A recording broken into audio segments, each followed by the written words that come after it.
Tired হয়ে গেছি, আমি দম বন্ধ হয়ে আসছে আমার, আমি কাজে ঠিকঠাক মনোযোগ দিতে পারছি না। তাহলে তুমি কয়েকদিনের ছুটি নিতে পারো, আমি অ্যাপ্রুভ করে দেবো। না না স্যার, আমি ছুটি চাই না স্যার। স্যার আমি কলকাতা থেকে বেরোতে চাই, সবার থেকে দূরে কোথাও, সবার চোখের আড়ালে। একটু পিস চাই, আমি মানসিক শান্তি চাই, আর কিচ্ছু না। এই শহরটা আমাকে দম বন্ধ করে মারছে, সেই ব্যাপারে একটু হেল্প চাই আপনার। হেল্প মানে? তুমি কি আমাদের অন্য কোনো ব্রাঞ্চ অফিসে ট্রান্সফার নিতে চাইছো? দেখো রাই, আমাদের কাজটা তো ভাষা ভিত্তিক, তা অন্য কোনো ভাষার জায়গায় গেলে তুমি কি কমফোর্টেবল ফিল করবে? মানে কাজের সাথে কম্প্রোমাইজ হয়ে যাবে না তো? না না স্যার, আমি আমাদের অফিসের কথা বলছি না স্যার। কিছুদিন আগে আপনি বলছিলেন না, জুপিটার রেসিডেন্সিয়াল স্কুলে আপনার একজন বন্ধু রয়েছেন, ওখানকার প্রিন্সিপাল। হ্যাঁ আছে, কিন্তু সেখানে আমি কিছুদিন আগে দেখছিলাম খবরের কাগজে বেরিয়েছিল, ওদের ব্যাক অফিসে কিছু লোকজনের দরকার, আর মহিলাদের জন্য, মহিলা ক্যান্ডিডেটদের জন্য পোস্টও ফাঁকা আছে। আপনি যদি একটু কথা বলেন স্যার। আমি জানি স্যার, আমি হয়তো প্রচন্ড, আমি আন্ডিও একটা ফেভার চাইছি আপনার কাছ থেকে, কিন্তু যদি এটুকু হেল্প আপনি করতে পারেন তাহলে অ্যাটলিস্ট আমি একটু দম নিতে পারতাম। জুপিটার রেসিডেন্সিয়াল স্কুল মানে কালিম্পং? হ্যাঁ স্যার, ওখানে আমার এক্সপিরিয়েন্সের কথা বলে যদি কিছু একটা ব্যবস্থা করতে পারেন। ঠিক আছে, আমি ওখানকার প্রিন্সিপাল সুনেত্রার সঙ্গে কথা বলছি। উনি আমার কলেজের সহপাঠী ছিলেন। I think I can help you in this matter. দেখি আমি তোমার কথা বলে জানাবো। থ্যাংক ইউ স্যার, খুব খুব সরি, আমি রিয়েলি সরি স্যার। আমি জানি আমি হয়তো খুবই অন্যায়ভাবে একটা ফেভার চাইছি আপনার কাছ থেকে, আমার থেকে আরো অনেক যোগ্য কেউ হয়তো এই পোস্টটা ডিজার্ভ করে, কিন্তু আসলে আমি শহরটা থেকে একটু বেরোতে চাই sir. I understand Rai, I totally understand. এতবার এক্সপ্লেনেশন দেওয়ার কোনো দরকার নেই।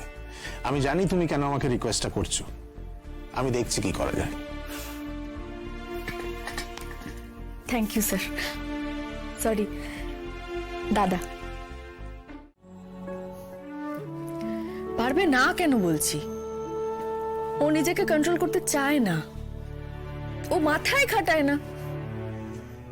নীলু, কোয়েল এতদূর যেতেই পারতো না যদি আমার আর অনির্বাণের সম্পর্কের মধ্যে ফাঁক না থাকতো।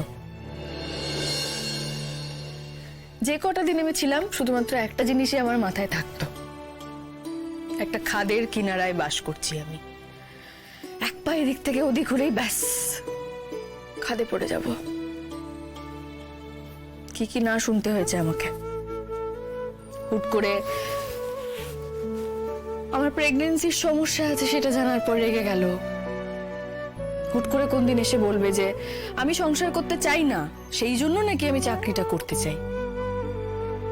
তুই ভাব না, আমাকে তো এটাও শুনতে হয়েছে, মানে আমাকে এই কথাটাও শুনতে হয়েছে যে আমি নাকি একটা বাচ্চার খাবার চুরি করছি। আমি কাউকে খেতে দিতে চাই না, আমি পচা খাবার খাইয়ে কাউকে মেরে ফেলতে চাই। আর কত কি কি বা বলবো বলতো, আর বলতেও চাই না, এসব বলে লাভই বা কি হবে। ভাই তুই কিন্তু আর এই ভুল করিস না, ওই লোকটার কথায় আর ভুলিস না, আর ফিরে যাওয়ার কথায় মাথায়ও আনবি না। তুই এসব নিয়ে বড্ড বেশি চিন্তা করিস না রে। চিন্তা হবে না দিদিভাই, ওই লোকটা যে তোকে মেরে ফেলছিল, ভেতরে ভেতরে শেষ করে দিচ্ছিল তোকে। দিদিভাই, দিদিভাই এত দূরে চলে যাস না, তুই চলে গেলে আমি কি করব? কি আবার করবি? ডিউ হানিমুনটা ওখানে গিয়ে করবি, শুনেছি জায়গাটা নাকি খুব সুন্দর। দিদিভাই আমি মজা করছি না, তুই কেন চলে যাবি? এই শহরটাই আর ভালো লাগছে না।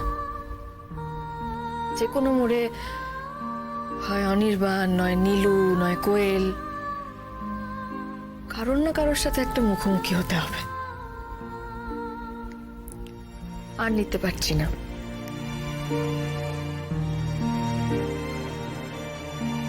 তুই এত ভালো কেন রে দিদি ভাই? তুই এত ভালো বলে তুই এত কষ্ট পাস।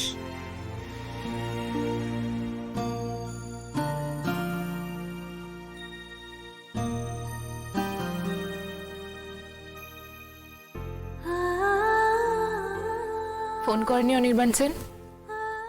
আমি বারণ করছি তো চোরকি, একদম না। কেন? আমি বড় পিপির কাছে যাবো এখন। আরে কেন চোরকি? আমি বারণ করছি না? বরফি ভেতরে কাজ করছে। কি কাজ? বড় পিপি তো আমাকে বলেছিল পারাবে।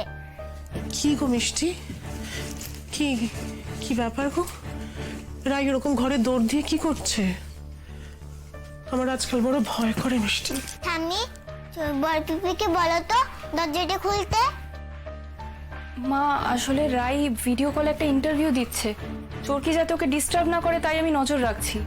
বলছি ও কি সত্যি সত্যি আমাকে কলকাতা ছেড়ে চলে যাবে? শুনছিলাম নাকি অনেক দূরে কোথায় একটা চাকরির খোঁজ পেয়েছে। হ্যাঁ মা, তাই তো মনে হচ্ছে। জায়গাটা একটু দূর, কিন্তু রাই যদি সেখানে গিয়ে শান্তি পায় তাই পাক। এখানে মেয়েটা খুব অশান্তিতে আছে, চারিদিকটা একেবারে কাদা পাক। অত দূরে চলে যাবে আর কোনোদিন ফিরে আসবে কিভাবে জানে?